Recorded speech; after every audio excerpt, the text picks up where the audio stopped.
हमारे टीम में सबको नमस्कार प्रणाम चलते समझे गार की सुनाते हैं ढेर सारे प्यारा आशीर्वाद दीजिए। चला देखिया पटना के डियर कॉलेज चला देखिया पटना के डियर कॉलेज चला देखिया समझी के दीदिया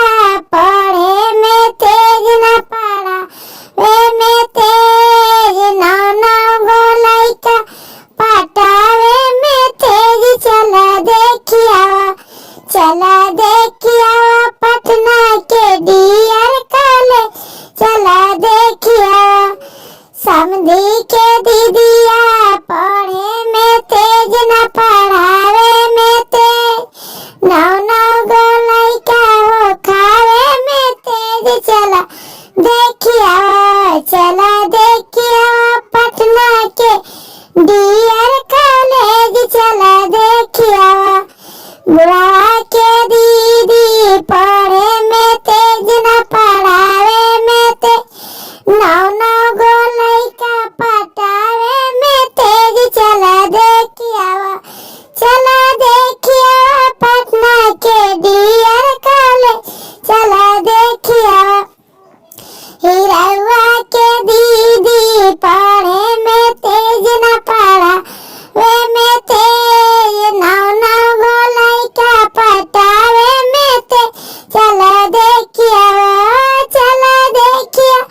पटना के डियर कॉलेज चला देखिया लइका के दीदी पढ़े में तेज न पढ़ा में तेज नौ गो लइका पटावे में तेज चला देखिया पटना के डियर कॉलेज चला देखिया हीरावा के दीदी पढ़े में तेज न पढ़ावे में तेज नौ